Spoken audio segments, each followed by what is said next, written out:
Right. Hello, everyone, and Hello. yes, Hello. welcome to first unplug of the year, unplug session of the year. I'm just gonna open in prayer. Thank you, Lord, for this opportunity for us to come together again to fellowship, even online. Um, Thank you for the last year that we had, and thank you for everything that we're gonna do, go through together this year. Everything we're gonna study, the fellowship, the communion that we're all gonna have. We thank you for it. We give you all the glory. Pray that you take hold of all our conversations and discussion and direct it towards um, the ends that you want for us in the mighty name of Jesus. Amen. Amen. Amen. Fantastic. Um, cool. Yeah, I last year we've been studying Matthew, reading Matthew. I think we got to chapter 12, 13, and before the end of the year. I guess just to start with, I wonder if there's that anything that anyone uh, thought about, like studying last year, and just you know all the things we studied last year. If there's anything that maybe resonated with you or stuff like that.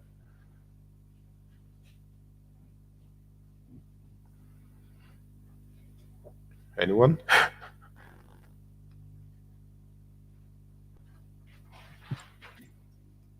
I think in general it was just an eye-opening session.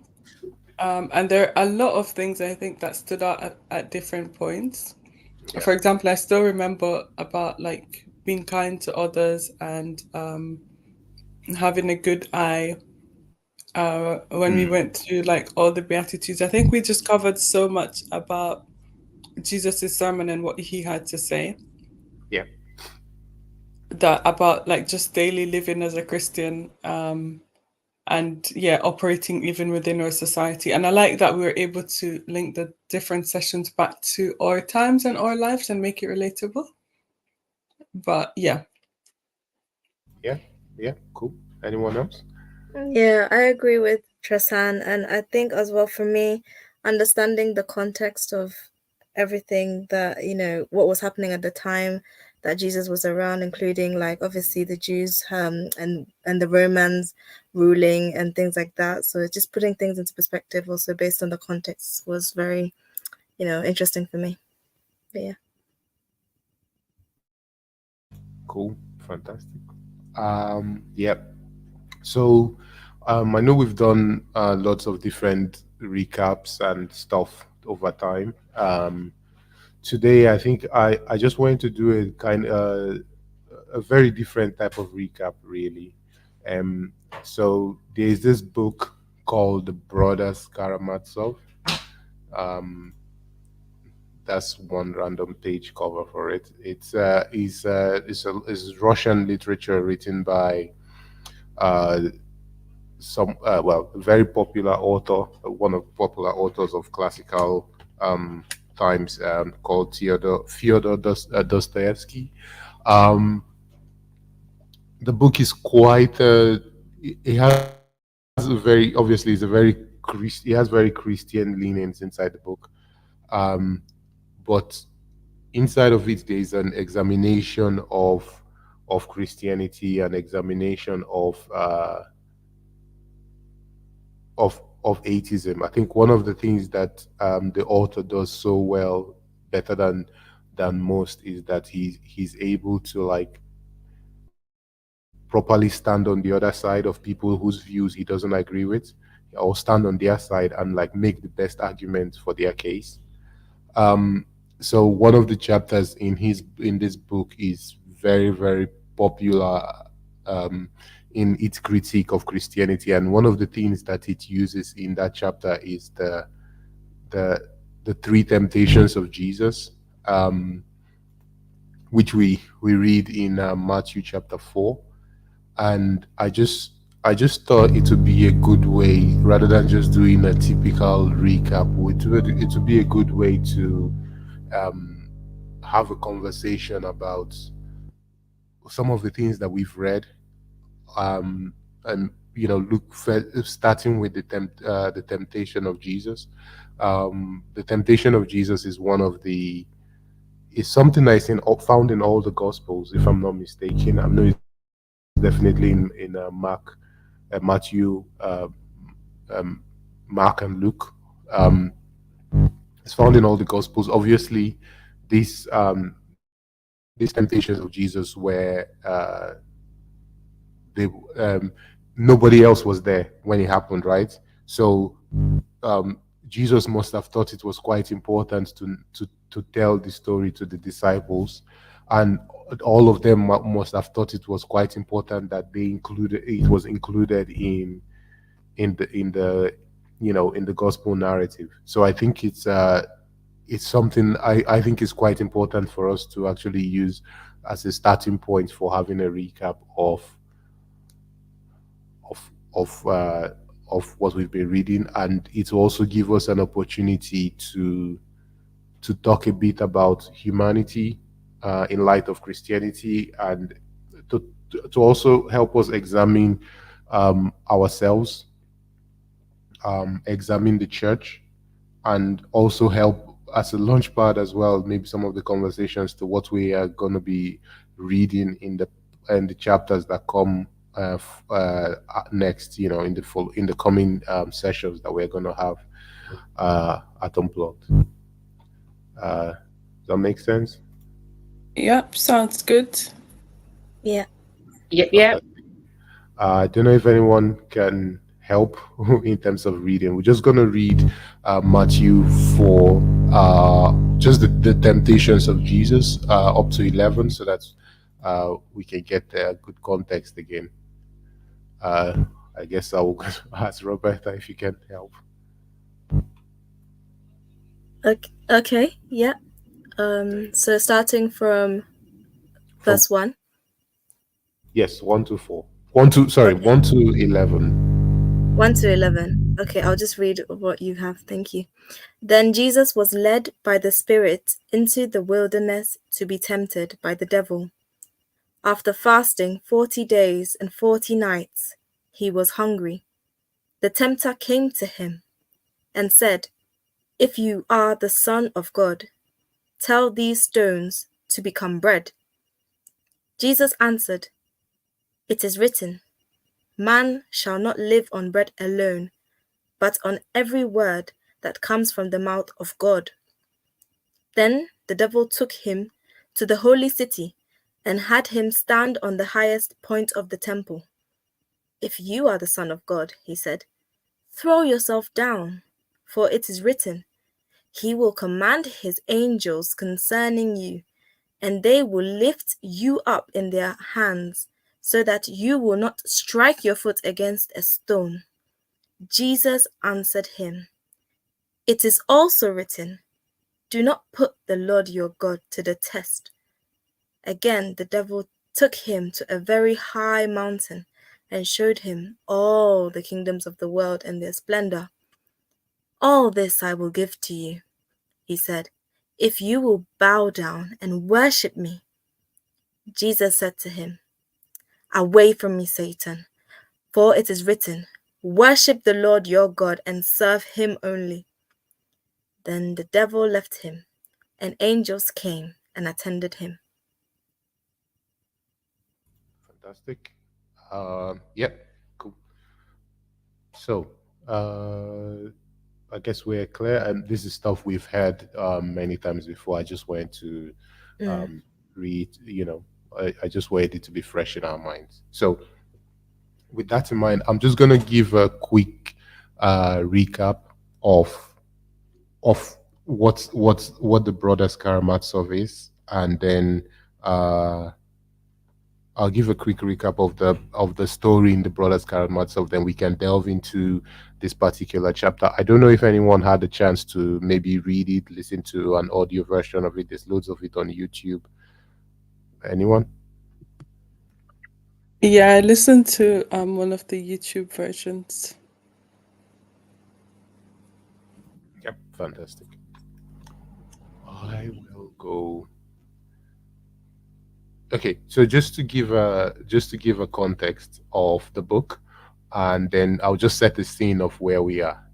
So the Brothers Karamazov, as is titled, is named after three.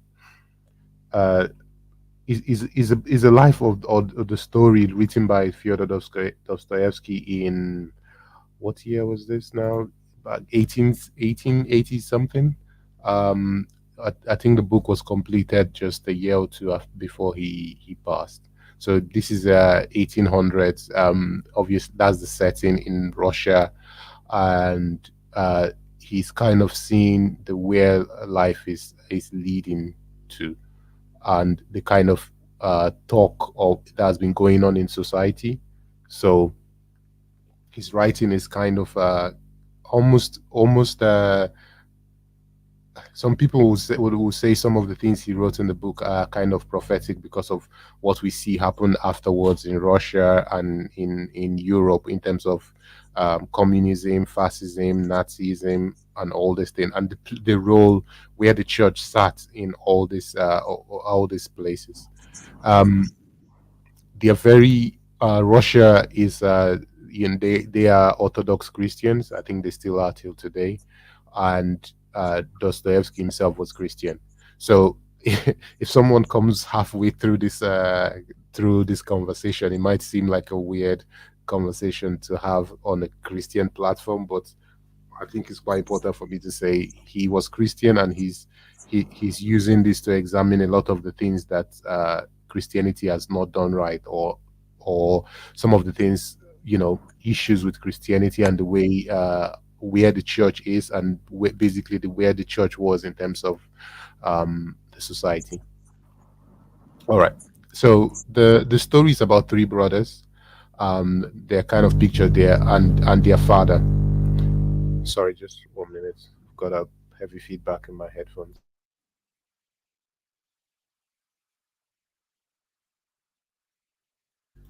Okay, sorry. So it's about three brothers and their father. Um, they, um, the middle, they are from born to a father who is Fyodor Pavlovich Karamazov. He's a landowner, but he's a very useless individual. Doesn't care for anything apart from himself. He mistreats his first wife gives birth to his first son, and his second wife gives birth to the last two children. But he mistreats both women. His children were his wives die. His children were brought up by relatives, so he doesn't really have much relationship with them, and they don't really know each other very well themselves. So it's kind of a chaotic situation. Um, the middle brother Ivan is is a very rational, intellectual person. He's left their little town in Russia, gone to Moscow, St. Petersburg, and all those places, and he's kind of adopted all the new age Enlightenment thinking that was all around Europe at the time.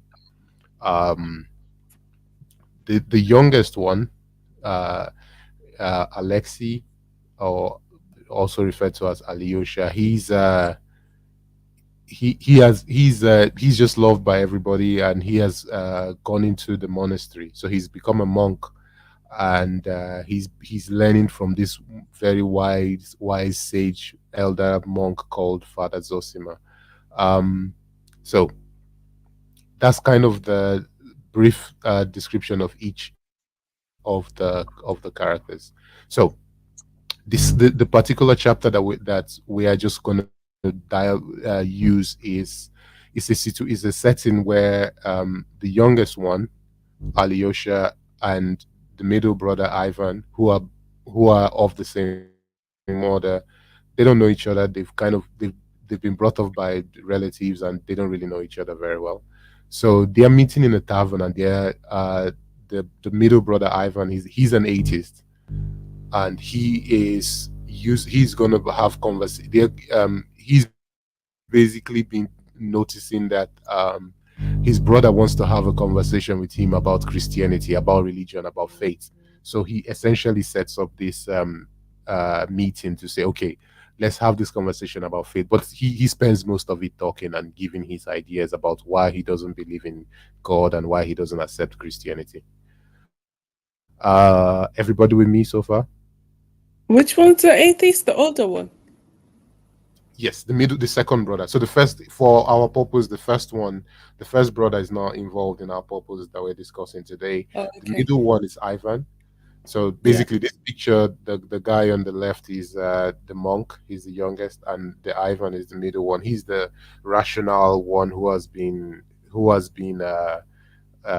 should I say, he has been affected by the Enlightenment thinking and rationality. Like he has all those stuff in his head, and he's moved towards atheism, right? Okay. Okay. So far, we're all on the same page. Yep. Yeah. Fantastic. Okay. So he essentially he comes out and he makes his argument against Christianity and against he makes his argument against Christianity and against God, really. So the chapter before this, he essentially says the chapter before this is called Rebellion. It's a probably the most difficult chapter to read for me. Like for me, every as I read through the book itself, every chapter in it, I go and just like try to immerse myself in some of the things that were being talked about. But this particular chapter, I just couldn't, because some of it, the stuff inside there was too difficult to read. But in the main, some of the stuff he says is that, he doesn't believe in God and Christianity, and he says that if there was a God, he doesn't subscribe to the worlds that God has created. Interesting. Right? His argument is basically this. First things first, he says that loving your neighbor doesn't make sense because it's easier to love people who are farther away than it is to love people who are close to us. Fair enough. Right? He says that. So let me, if I can read some of the stuff here. So okay, first thing says he here this bit. I'll just read this bit. He said, I must make one confession, Ivan began. I could never understand how one can love one's neighbor. It's just one's neighbor to my mind that one can't love, though one might love those at a distance. I once read of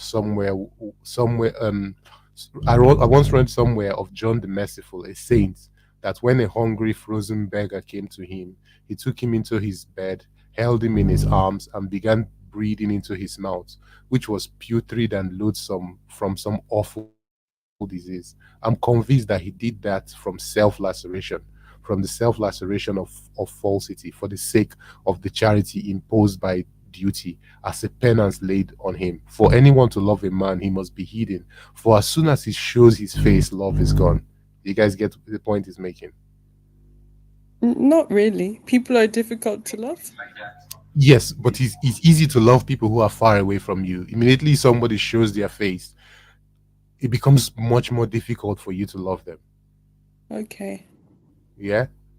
Yeah. So I mean, because you get to know how they really are.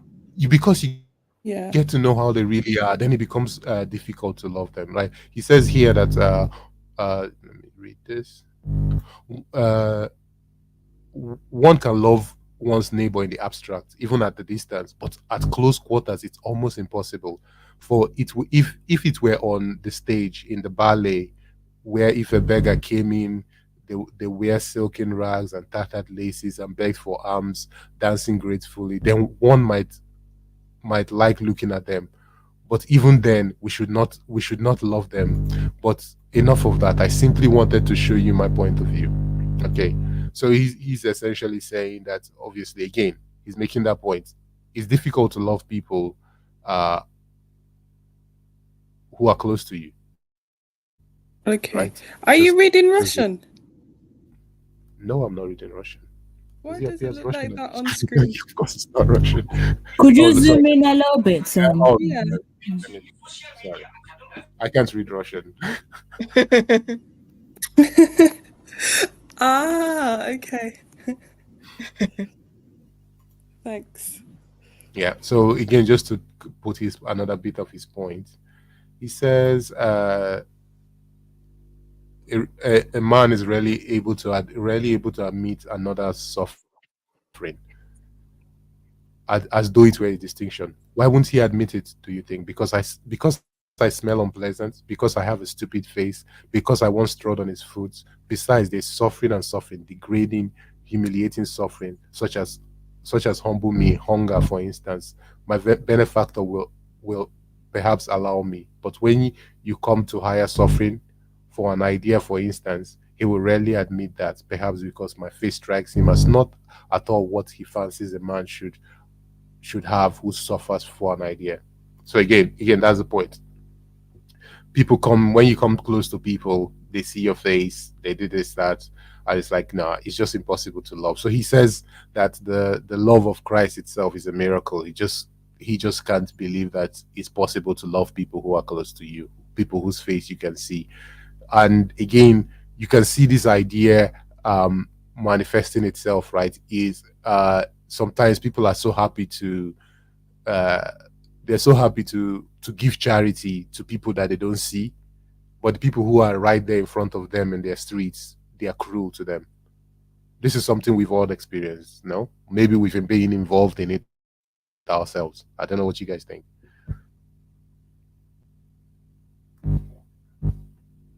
That's an interesting comparison, because initially I was just thinking, like, is he trying to say that he finds it difficult to love his neighbor because of their appearance, or is it going beyond appearance? Is it the way the neighbor is acting and stuff like that? But you've just mentioned something about giving to charity. Yeah, most people are, find it easier, maybe convenient, to donate, knowing it's going through a great cause. But in reality, in our local area, yeah, when we see someone who may be homeless, it's much harder for us to make that step. But that could be just because of preconceived notions of, like, some of them may utilize the money for things that, well, it doesn't have to be money, right? But you can give anything. But yeah, I do think it's harder sometimes to take matters into your own hands if I think yeah, I don't know.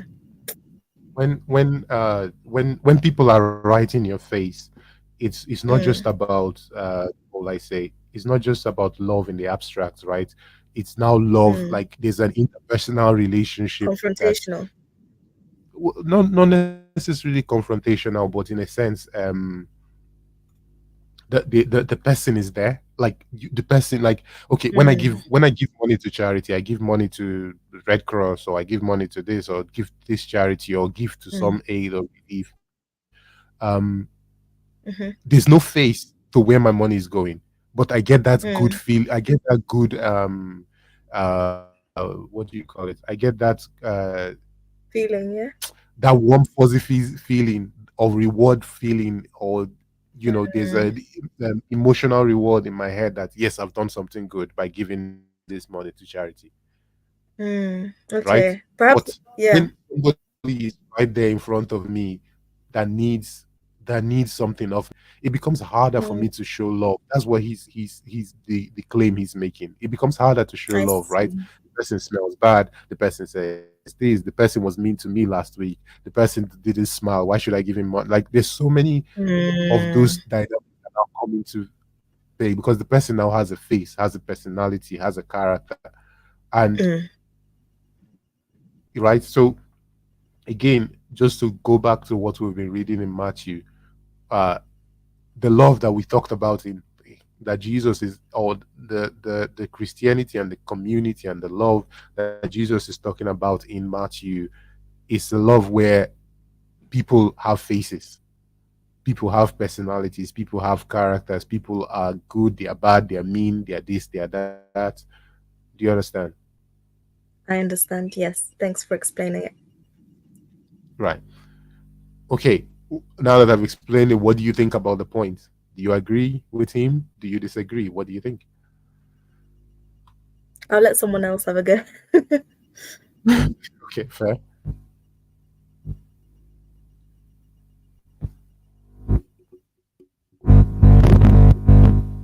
Can you pick me up? I agree to some extent, because I see where he's coming from in terms of, for example, I'm gonna use an example like your colleagues at the workplace. You're not Yeah. really always fond of certain people. Again, many people are coming from different backgrounds and they're brought up differently to you, and they don't always see eye to eye with you. But as a Christian, we're taught to, be kind and, love your neighbors in the broader sense. And Yeah. sometimes it's easy to find yourself in a situation where your colleague may have upset you. And it's also harder when it's a work environment because you're facing them, but you're not going like after work, you're not really building such a relationship, a continuous relationship. So it's almost like, why should I be loving this person when they treat me like this at workplace, and I don't have much deeper of a relationship with them compared to maybe a family member. And it's just like, why am I trying when they themselves are just almost like they're taking advantage of your Yeah. kindness or whatever. So it's hard in that sense. Yeah, I understand. But I do disagree. Okay. Oh, sorry. Go on. No, so go on. But the other part of me You also disagree? slightly disagrees as well, in terms of, I think it's almost, I don't want to say the word selfish, but it's almost as if our understanding of love becomes, I don't know if this is the right word, skewed, but like it's the love that I believe maybe God is trying to demonstrate or show us goes beyond how you're treated. And for us to understand, like, for us to demonstrate that, I think we have to first understand that love and look beyond how people treat you. And it's easier said than done, but yeah, I think, Fine. yeah. Cool. All right. I'll keep going then. The second point okay, from there he goes into what I can only call he basically goes into his main points why he cannot accept Christianity, why he cannot accept God, and he essentially, I think somewhere he says that humans created if the devil didn't exist, humans will have need to create him, and if God didn't exist, humans will have need to create him as well. So those quotes are in there. But then the second reason, I think this is kind of we see this all over the Bible in terms of he has a problem with the suffering, the suffering of mankind, and he basically says, okay, he's going to restrict his arguments just to the suffering of children, right? So he says that. So let's look at this. He says that, but in the first place, children can be loved even at close quarters, even when they are dirty, even when they are ugly. I fancy though children are never ugly. So he says, while grown-ups is difficult, while it's difficult to love grown people in close quarters, everybody loves children. Well, it's easy to love children even when they come close to you, right? Everybody loves children, so, and they're easier to love, and when they're coming close contact with you, it's easier to love them. So that's fine. Anybody, that makes sense? Anybody agree, disagree, thoughts? I agree. Children are cute. They are easier to love than grown people. I think. Okay. Yeah, Go on. continue. Okay. No, I was just gonna say the expectation might be different. That's probably why. Okay. Fair. I was gonna say not all children are cute, man. Some of them are rude. But even the rude ones, you're like, oh, but they're children, Yeah, I think it's because we see ourselves as like, yeah, they're still growing. Like they don't know, their eyes are not open yet to the world, so we'll just let them let it go. But yeah. Fair enough. Okay, so he goes on to say that. So he basically, I don't know if you guys have seen this idea of the original sin, that, like, every human we eat, basically the sin of eating the apple basically transfers to all of us. So essentially, we're all sinners. That whole idea. Um, he Yeah. makes the argument that we can say that grown-ups have eaten the apple, but children don't know anything. They are still learning the world. So in a sense, they haven't yet eaten the apple. So we cannot. They, in a sense, they still have a form of innocence from sin. So if you want to use sin as the reason why they're suffering in this world, children haven't eaten that apple. So what is the point of their suffering? So he goes on to say say that he's been collecting articles where children have been mistreated, and Okay. he goes on to detail some of these in very. He basically details some of them, and it's I can't read them. They're just too brutal. But he some of these examples written in this book are actual things that happened, right? Okay. So in the first instance, he talked about a situation um, where soldiers who attacked I think they were Turkish soldiers who attacked a Slavian town back in the day, and the children in there, the soldiers took pleasure so you can read this here. These thugs took pleasure in torturing the children, cutting the unborn child from the mother's womb, tossing babies up in the air, catching them on the points of their bayonets before the mother's eyes. So, doing it before the mother's eyes was what gave the zest to their amusement. So this is just the lightest bit. He goes into more he talks about giving a baby. One of the soldiers gave a baby a revolver to play with, and he was tickling the baby, and the baby was laughing. This before he shot the baby in the face. um Oh Stuff wow, like that that. is brutal. Yeah, and I think this point is at this point I think is quite important. I like it. At this point, he says here, people talk sometimes of bestial cruelty, but that's a general injustice and an insult to beasts.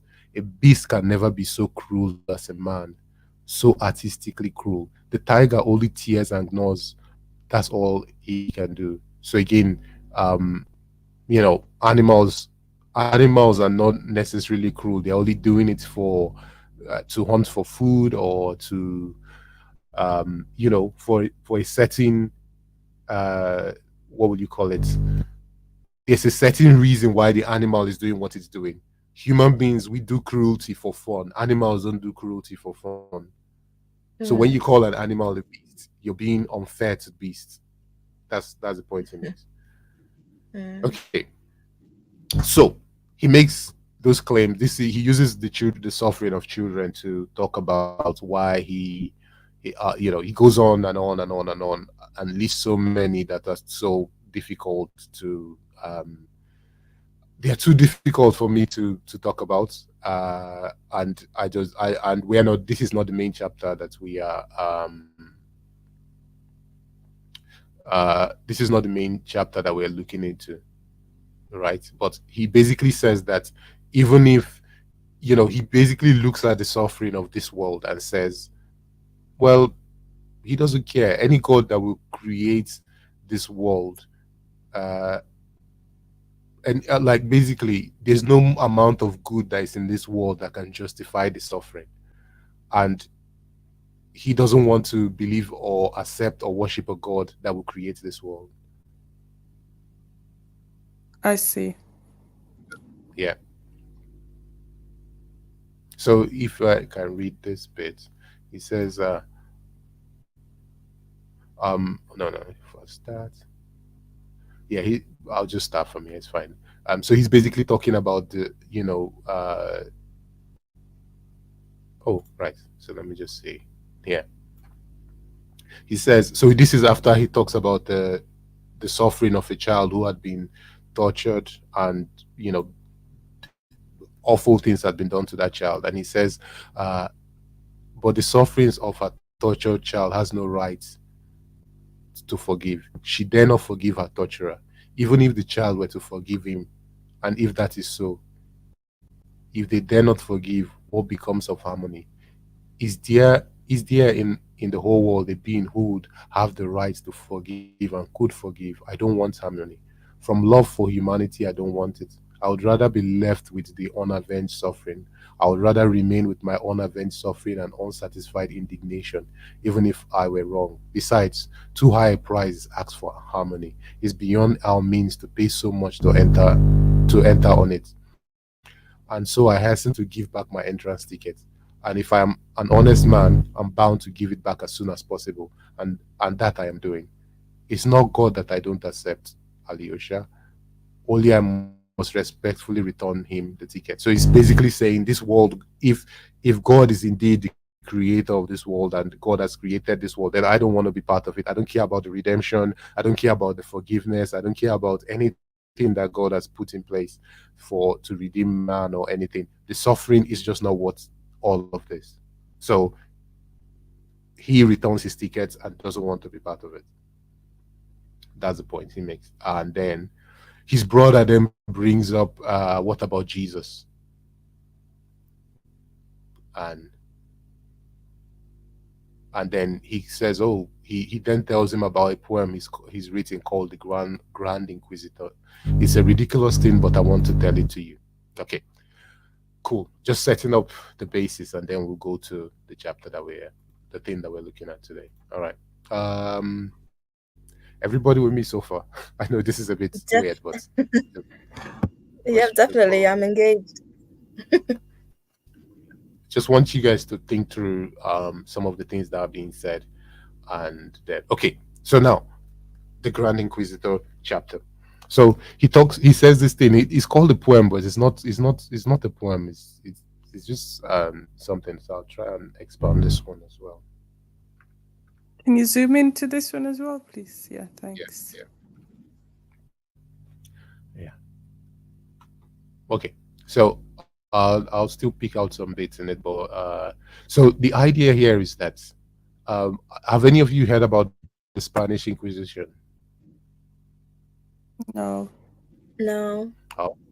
Oh, really? Maybe. Okay. But I don't. Okay. I don't know. Okay. Fair enough. It's all right. Yeah, I've heard about So, it. I can't remember yeah, exactly what happened. Yeah, But yeah. the Spanish Inquisition was something that happened I believe it's in the 15th century in Spain. So in Spain, they essentially burnt people for being heretics. So people who were Jews, people who were Muslims, people who were not proper Catholics, people who were not proper Christians, who they deemed as not proper Christians, or who said things that were heretical to them, or didn't believe certain things about the faith, or had any doubt about God or stuff like that. Those people were paraded and burnt as heretics in the streets. Okay. Yeah. Okay. So this is, I think, this is a picture or a drawing from one of those burnings in 1683 in Spain. So okay. So here's the thing. I've listened to a lecture or stuff where where this was talked about. The Spanish Inquisition is one of the most, whenever people talk about whenever people talk about some of the awful things that Christianity has done historically, the Spanish Inquisition is one of the top of the list, right? It's very awful period time that is hard for any Christian to just accept. A lot of, again, but this was used as propaganda in the following years. It was used as propaganda by the churches that were breaking away from Catholicism to say how bad Catholicism was. So it's not saying that it didn't happen. It did happen, and it was awful. but sometimes the extent to how many people were actually killed and burnt at the stake some of it might have been exaggerated for the purpose of propaganda as well. Mm. Though Okay. even if you're burning one person, they did burn people, and they had this was led by the church and some cardinals. Yeah. Okay, so again, all this is weird. What has this got to do with what we're talking about? So okay, in this the back to the characters in the book. The book, this chapter is set in Spain, in Seville, one of the main places where the Spanish Inquisition was happening, and it is set during the time of the Spanish Inquisition, right? So there is a Grand Inquisitor who is you know in searching, and they're looking for heretics, and they bring them into the town center and they burn them up at the stake. um so he essentially, what happens here is that Jesus turns up on the scene in Mm. 1600s. Jesus turns up on the scene. So this is not so I think the author is quick to say this is not Jesus of the second coming. This is Mm. just Jesus just saying, okay, let me just show up for a bit to these people. There's a lot of pain, there's a lot of distress happening. Let me Mm. show up. So Jesus comes in, he begins to do miracles that you would expect, right?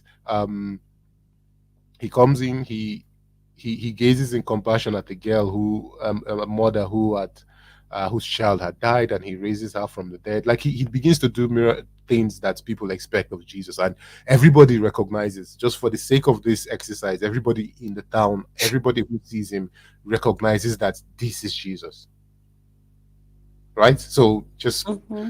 let's forget about how do they know it's Jesus. For the sake of this exercise, everybody recognized that that is Jesus. So Okay. Yeah. the Grand Inquisitor is watching Jesus do all his thing and watching the crowd go after him, and he comes and tells his army of people. The Grand Inquisitor is an old man; he's 90 years old. So he gets his holy guards, and he tells them to go and he points to them and tells them to go and arrest Jesus. Right? So he arrests Jesus and they put Jesus in prison. Right. So this is where our story. This is the where we gonna get going. He comes in, and so at night, the Grand Inquisitor, the old man, comes into to the cell where Jesus is, and he basically says, "Is it you?" Jesus doesn't respond. Jesus doesn't reply. Jesus doesn't say anything, and he says, "Do not, no, do not reply. Keep silent. And in any case, what could you possibly say? I know only too well what you would say. You have no right to add anything to what you have said by what has been said by you in former times." So the Grand Inquisitor begins to go after speak. So he begins to say this now. He says that essentially he basically goes down to complain about what Jesus did. Jesus came to set people free, right? He says Mm-hmm. Jesus came to set people free. But his complaint is that human beings don't want freedom. And that was a mistake by Jesus. Okay. That Jesus made a mistake by coming to set people free. That freedom is not what humans need. Then he goes into the three temptations of Jesus. Mm-hmm. Okay. Yeah. So you guys remember the first temptation to turn Stone into bread. stone into bread. Yeah. And he tells Jesus that Jesus made a mistake. That Jesus should have turned the stone into bread. You see, human beings They want bread. want bread more than they need food, right? Human beings want bread more than they want freedom. So you should have turned the stone into bread. And if you turn the stone into bread, human beings will follow you wherever you go. They don't want somebody to give them freedom. They want somebody to give them bread. More Mm. importantly, they want someone to give them bread. Now, okay, I just wanted to stop for a minute and just ask get what you guys think about this thought. They'll follow you if you. It's Just to interesting. I think just that to add another oh sorry, just to add another context to this. He's essentially saying that Jesus made these mistakes and the church has corrected it. So the church over time has corrected the mistake Jesus has made. So while Jesus came to give them freedom, no, now the church is saying, no, we're giving you bread and we're going to take that freedom away from you. So what do you guys think about that? I have questions, but just wait, you can start. because just what I think. So I think I do agree that people want bread. I don't know if they want it more than freedom. Yes, to some extent, maybe, because I feel like there is a sense of bread, foods, money provision is important. And even if you're like, even people go to work and do jobs that they hate and they feel trapped and they don't feel fulfilled by this job at all and they feel like they're a slave to the job, they don't have freedom, but they'll do it because the job pays their bills, buy them food. And so in essence, I feel like a lot of people will take the food and the bread over the freedom. But at the same time, I don't think I agree that to some extent, maybe as well, some churches, Christians somewhere might take advantage of that. And so they can provide, they feed into people's need for provision as well. But I Okay. don't think it's every church. But I think maybe So to some extent, yes. let me give let me play let me just try and see if I can use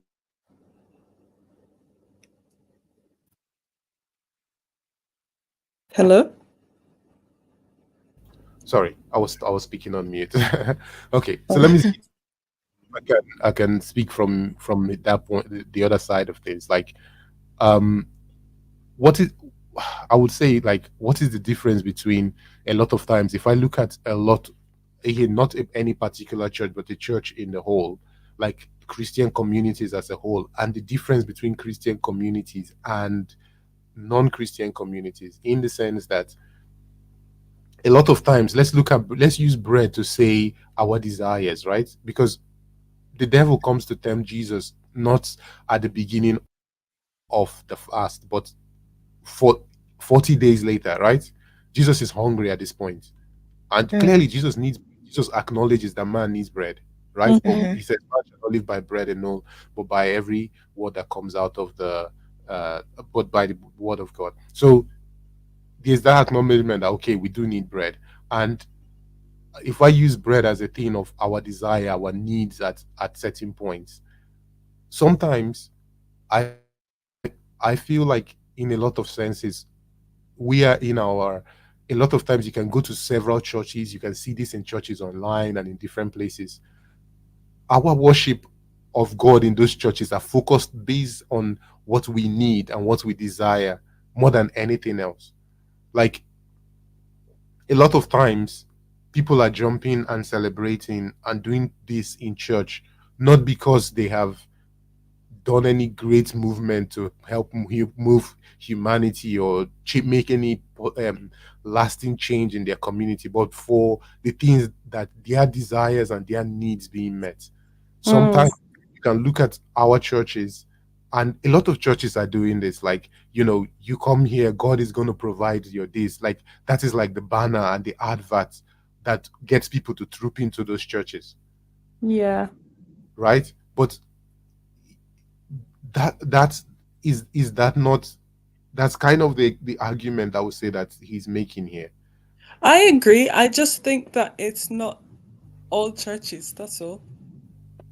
Okay, how prevalent is it, would you say? Don't know. Okay. I think it depends on Anybody? where you live and who you're around. I Okay, think fair enough. within the Black community, it seems quite prevalent. Oh, you okay? I mean, I am Black. It's what I'm exposed to, Right. but I don't know if that's necessarily the case. And I think visiting other churches, it doesn't necessarily seem like that. So, okay. I'm sensing something there. Are you saying that, or are you trying to say that maybe in certain Black or African, Caribbean, Black, African, Caribbean, whatever kind of church, they have that, but when you go to maybe traditionally British, Church of England, uh, non-Black churches, you don't see that there. Personally, I don't, and not to the Okay, same extent. No, I okay. don't know Should if I, that's if the I, case for other people, but yeah, I'm just saying. oh, yeah, that's fine. That's good. We're just gonna think through it. So let me ask you a question then. Which community do you think go to church more? I The Black, the Caribbean, the African communities, or you're typically yeah, white maybe or the Black Caribbean African churches, because I think you hear more and more of uh the English churches closing and not right? having members. Okay. So here's the question. Here's the question now. Just going through your points, because if the Black people and the Black people, the Africans, the Caribbeans, if these Mhm. people are going to church, if we look at the socioeconomic standing of both communities, the Black, the African Caribbean, the African, in a lot of these countries, they are at the poorer end of the economic ladder. Do you agree? Mhm. So is it possible that the richer white people, because they know where to get bread, they don't need the church anymore? It's And if possible. Black communities get to the position where their bread or their needs and things like that are being met, they will not need the church as either. It's a possibility. Okay. I think yeah, if that is their reason for going to church, and if like this this author puts forward that the church is taking that position of providing the bread and people's Mm. physical needs, or at least promising to, in return for the freedom, then yeah, I think definitely. Once you're like, no, I can find my bread and my provision elsewhere, then you will just be like, well, what do I need the church for? Yeah. Yeah. Yeah. Someone else?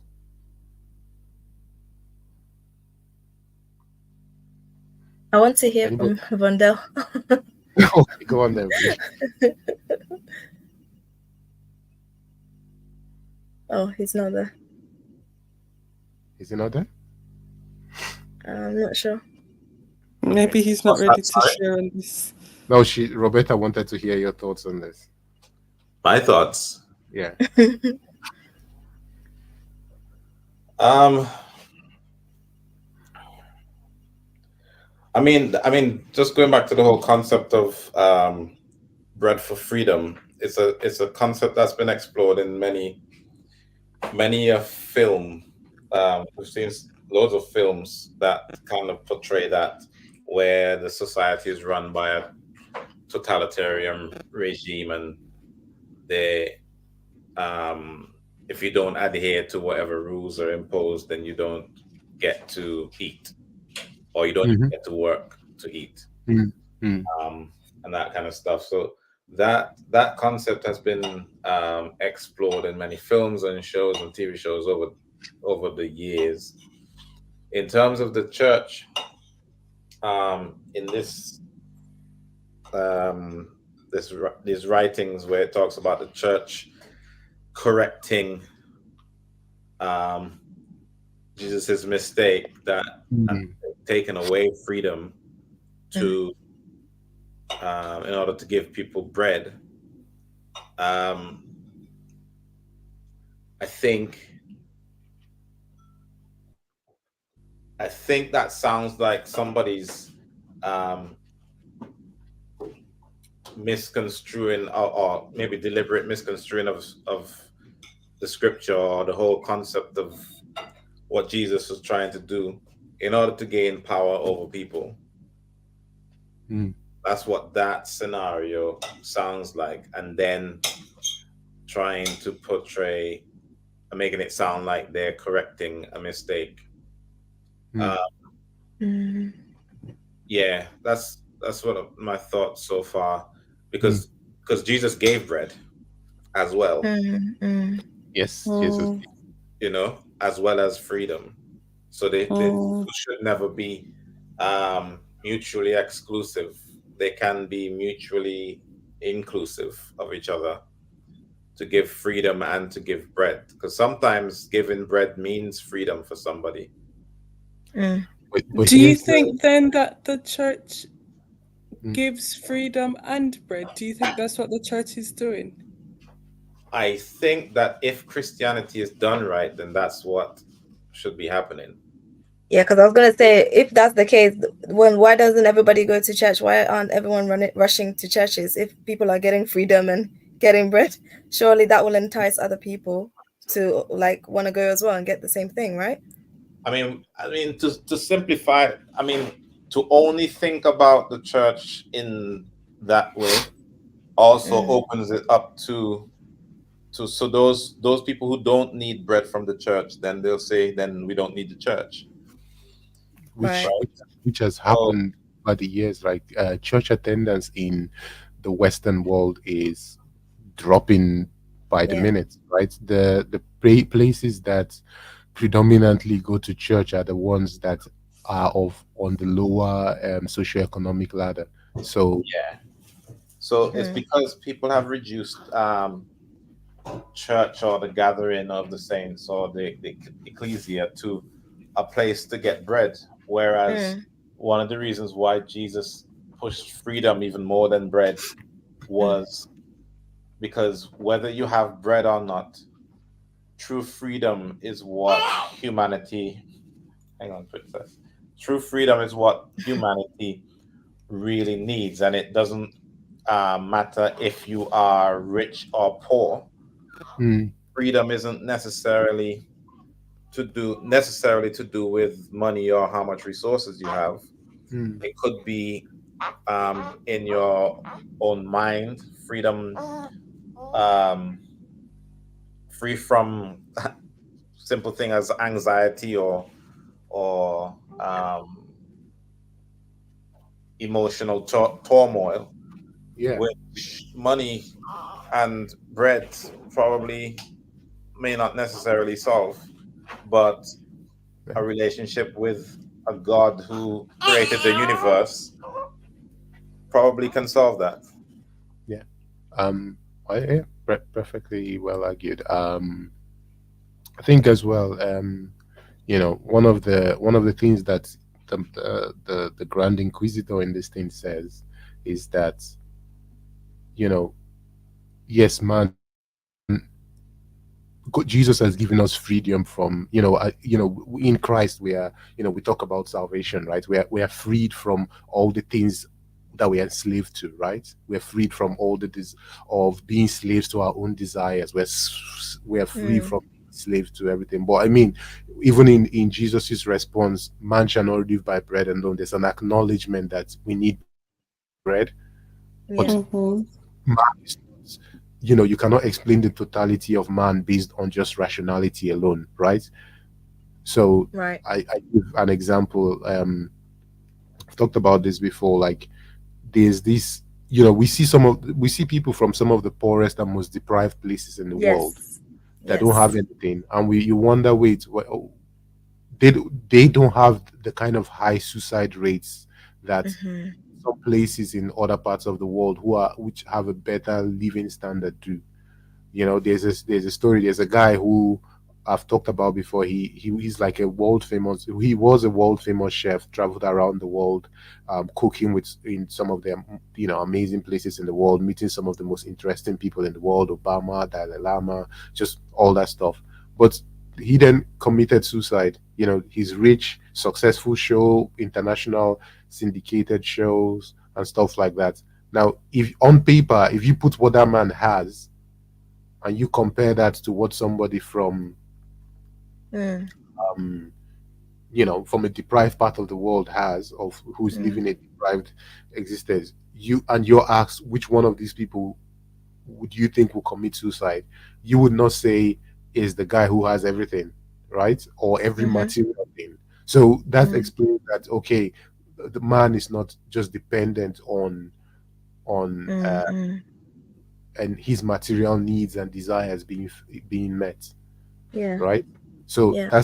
that's important. But one of the other things here that is actually quite important as well is that, when we look at the temptation of Jesus, after the devil leaves and the temptation ends, the angels come and tend to Jesus and they provide his needs. So the question here, and this is something that we see plastered across the Old Testament, is that sometimes are we getting the bread from the right source? Good point. Right? Are we trying to get the bread from the right source? Are we, because sometimes again, let's also remember the context of the time this is written in. Christianity overwhelmingly had power and control of the people in Europe at this point, right? Yeah. What did Christianity do with that power? Abused it. In some respects. So a lot of things came away, and I don't want to go too further because the other two temptations and the arguments he made about the other two temptations are what they also tack onto this point. But where do we get our bread from, right? Because a lot of times in certain Christian circles, we are celebrating people we're celebrating riches and success, but we're not celebrating the right. Are we always celebrating the right kind of success? Or what does success look like to us? Does success look like the same thing looks to the people in the world? In a lot of times and in a lot of senses, it does. Because one thing, one point I'll make is that we in a lot of Christianity and a lot of people, the same aspirations that we have is the same thing people in the world have. Same. But we just have the name of God or the name of Jesus attached to the end of it. Yeah. That's the difference between our aspirations and the aspirations of people of the world. Yeah. So not necessarily, not entirely, but I'm not saying majority. I'm trying to help but the conversation. But a lot of times, sometimes there doesn't seem to be a difference between what we are aspiring for and what the rest of the world outside of Christianity is aspiring for. I guess, Risan, I guess you disagree. Do you want to speak on that? I think, like, just going off what V was saying earlier as well, I think it's good to just remember that God provides more and does more, and that when done properly, our aspirations don't end up looking the same, really. But I do see that there are people who do. Yeah. So just to add to that quickly, one of the whole points of Christianity is not to receive bread but to give bread. So if everyone looking at Christianity as a place where they can get bread and not a place where they have the opportunity to give bread, then that's flawed as well. So are you Vondel, are you talking in this case about bread being the desires? Because remember, give us today our daily bread. Yeah. So the Daily desires, bread right? is Yeah. daily, but the daily bread. I mean, we explored this in Unplugged as well. Mm. Yeah. The term daily bread just means because going back to when the Israelites were in the wilderness, when they, after they got rescued from Egypt on the way Yeah. to the promised land, the Mm. daily bread was literally just what they needed for They that day, needed. right? Mhm. So daily Mhm. bread doesn't mean your heart's desires or the things that Mhm. you aspire to. It's what you need. So Yes. the whole point of Christianity, which we've explored, is we we're supposed to be thinking about how do we help the next person, which means we're supposed to be looking outward Mhm. of opportunities to give, whether it be of resources or money or time or a listening ear or whatever it is. But what does the next person need? Mm. So Christianity is about giving bread, not receiving bread. Okay. That's No, interesting. I agree. I think again, I'm gonna stay on the other side just to help our thinking in this. I think as well. Okay, so one of the things that I think is also important to distinguish here as well is that the the what the Grand Inquisitor is doing in this argument is like he's separating Jesus from the practical Christianity that is available or people were experiencing. So he's kind of separating what Jesus came to establish and what is actually on ground. And I Yeah. think that's where I want to also see, I want us to also see whether we can see the gaps between what Jesus established. So we are reading Matthew and we're seeing what Jesus is saying, and then Yeah. is that what we are seeing in the daily works of most of us here have grown up in churches really and have Yeah. been in churches for a while. Does that what Jesus is establishing or what we are reading Jesus establish in the Matthew, right? Is that what we are seeing, right? Or are what we're seeing is it closer to what this Grand Inquisitor is saying? So just to add another bit to what he says about this bread, he acknowledges that people need bread, and Jesus gives us freedom to be from being the shackled to our desire, our want and need. But one thing he says is that the church actually doesn't provide bread for them.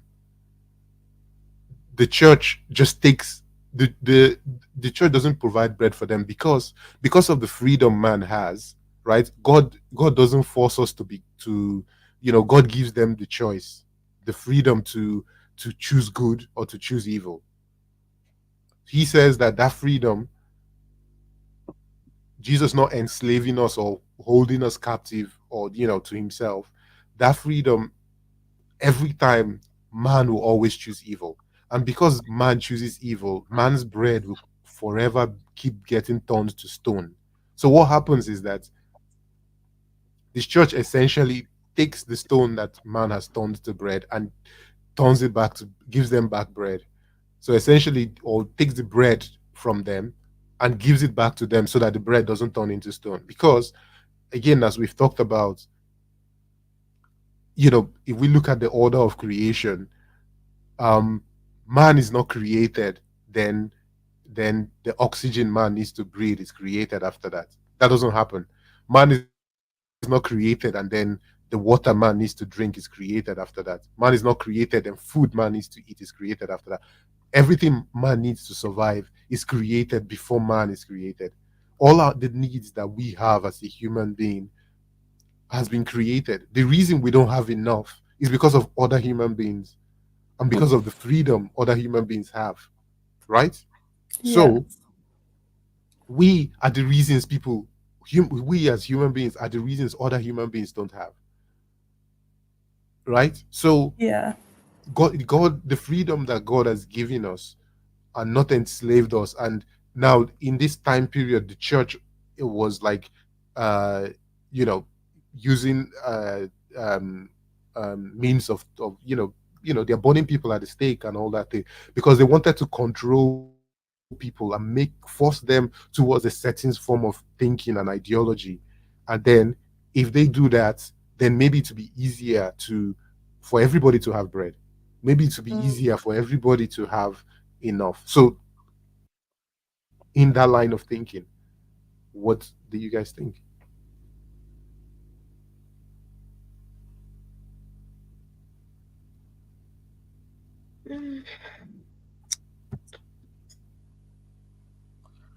I mean, even all of that still sounds like um, um, just a grab for power. It just seems like um, the sin before the original sin. The sin of Lucifer wanting Yep. power in heaven. That's what that sounds like. Where they think they can do better than God, so they want to take over what God created to do and do it better. Yes, All right. So I that's agree. that's what that sounds like. Yeah, but does that I mean, does that resemble what we've seen in the church now and historically? Honestly, a lot of the times, yes. Okay. and I think that's where I'm at as well, where I know it's wrong, but I know it happens, and I know it shouldn't happen like that. And there are maybe a few, then, I don't know, but there are circumstances where it doesn't happen. But I think that's where I'm sitting with it all. Like, yes, I can acknowledge that this does happen, but I still see that it's wrong. And therefore, I wouldn't say it's a mistake on God or on Jesus, because I see that when it does happen right, how good it can be. And I know that happens too. It's just Yeah, when yeah, it yeah. goes wrong and people, when the church take advantage So and people so fight let me for see if their. I understand what you're saying. You're saying when which bit is done right?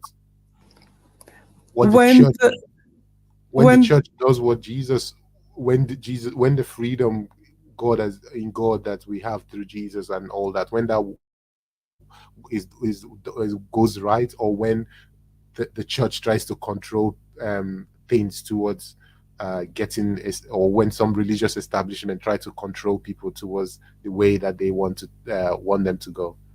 No, obviously not that one. The first one, when the church follows Jesus, and when we do it Jesus's way Hmm. of giving the freedom that He gives in looking after each other and using our freedom for good and for the benefit of each other and allowing for there to be enough bread for everybody.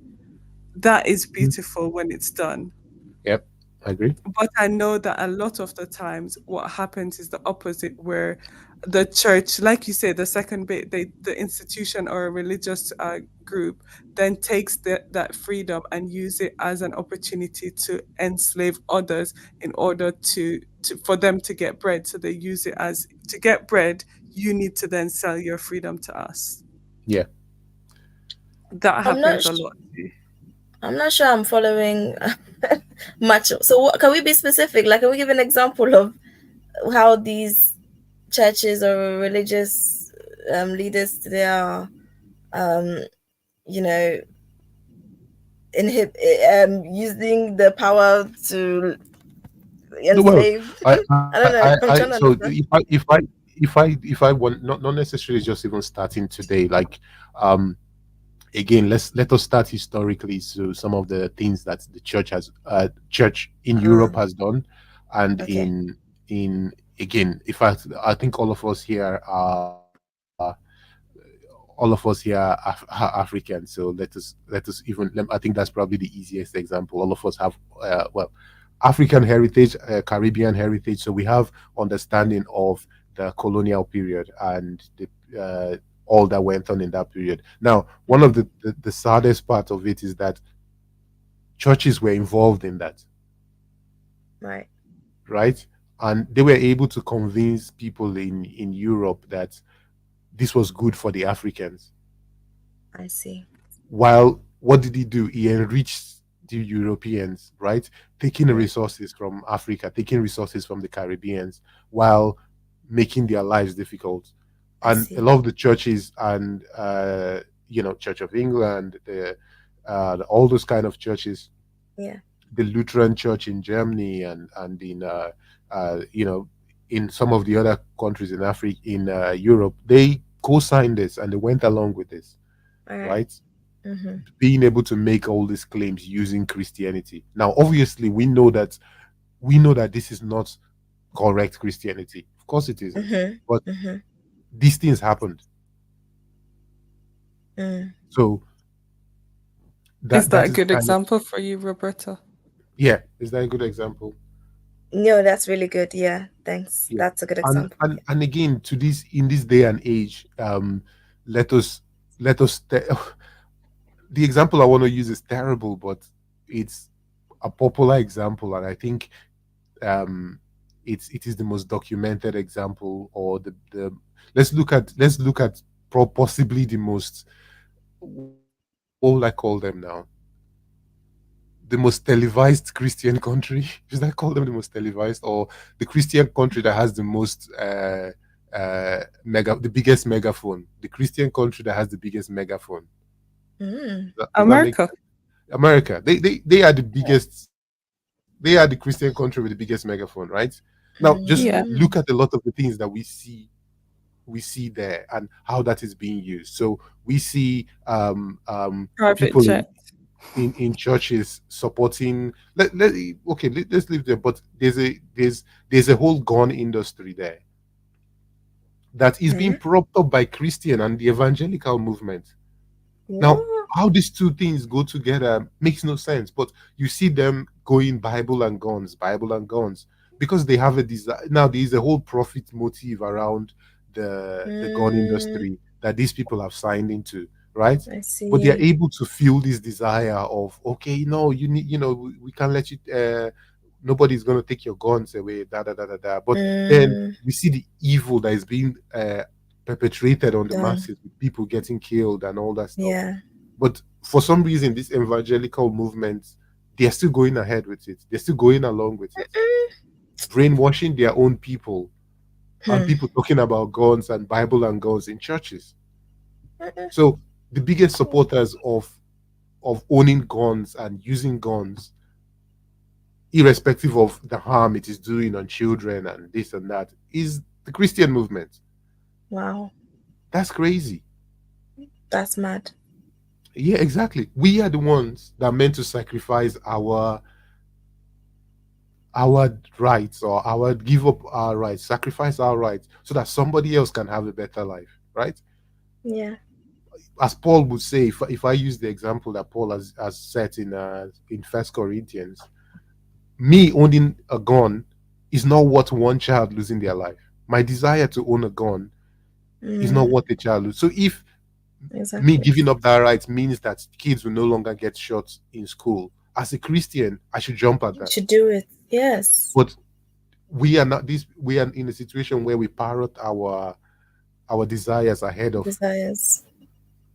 our desires, our needs, our whatever, ahead of other people. And now, Right. how does this make Christianity look to the people on the outside? Going, this looks like madness. Yeah, they'll be like, people will think that Christians don't care. Like they're not really practicing what they should really be practicing. Yeah, It, and it's kind of sad. Thank you for that example, because I had no idea that there was a whole thing such as guns and whatever. But yeah. I yeah, I mean, see where you're coming from. there is more, but yeah, these Mm, Christian movements, yeah, wow. Yeah, interesting.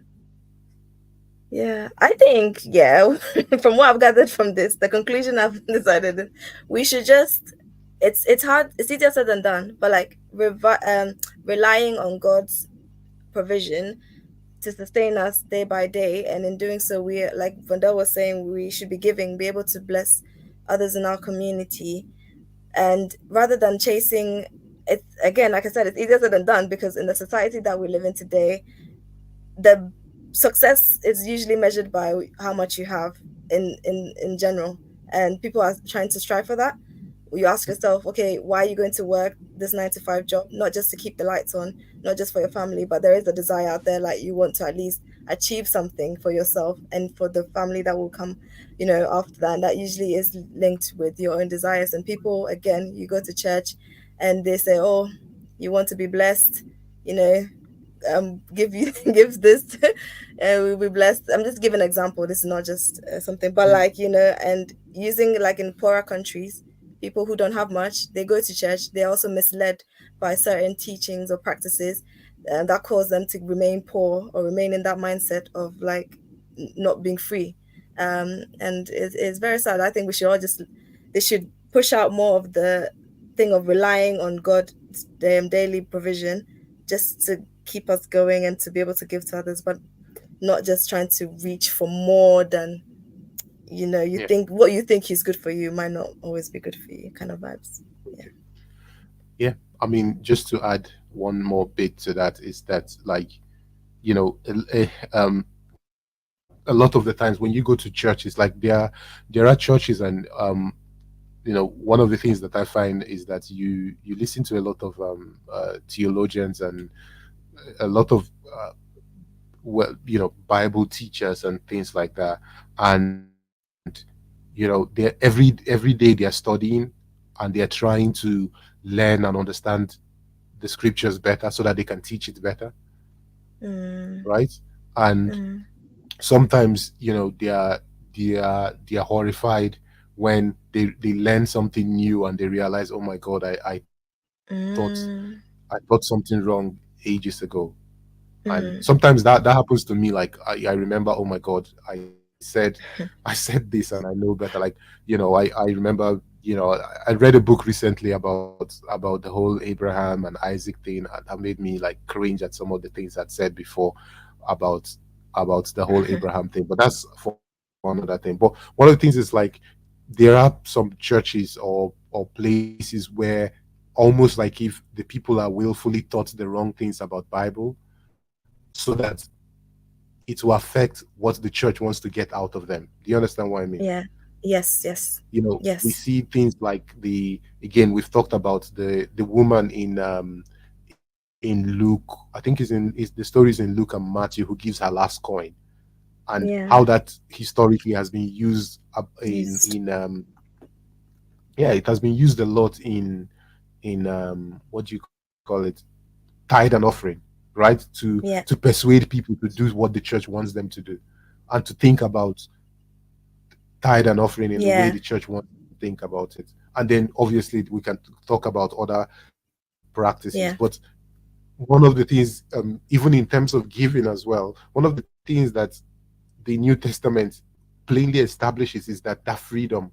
You have the freedom to decide, but what you want. in that freedom, there's a right thing to do and there's a wrong thing to do, but you have the freedom. So you have the freedom in love, right? You decide, you know what, I want to give this, I want to give all, I want to give this is what I can give, right? And the lady giving her last coin, it was, that is something that we see in later on in Second Corinthians. Paul writes to the Christians, and he tells them about the Macedonians who heard about the suffering the Macedonian Christians. They heard about the suffering and the poverty that has come upon the church in Jerusalem, and these people didn't have anything, but they said, you know what, I'm going to give. They were going to get their last penny to give, because and Paul was trying to discourage them from doing that, but they were saying, no, this is what we want to do. The difference between that and the woman in Luke is that, or the woman in Matthew who gives her last copper coin, is that the religious establishments has forced her to do that. They have taught her that that's the only way to survive, that you have to give everything you have to them, who are the rich people. While this Macedonian, you have Paul telling them, yo, please don't do that, right? But they say, no. The Christianity that you have taught and we've learned through you means that we give even the little we have. So you can see both lead to the same end goal, but the freedom attached to them is different. One is doing it under the enslavement of the religious establishment, while the other one is doing it under the freedom of Christ. Yeah. So sometimes we also have to. This is one of the things why I think, again, as we've talked about before, it's difficult reading through the Bible. Sometimes people make it easy. Oh, the Bible, the Bible, the Bible, the Word of God, da da da, and it people make it seem like it's easy to just study. It isn't. It's Mm, difficult, but I mm, think for us to be able to fully um, function in this appreciate. freedom that Christ gives us, and Yeah. fully understand how to function and help free us again, help free us Mm, from all the things that are shackling us, right? mm, We need mm. to actually take time and as a group study and keep going and all that stuff, right?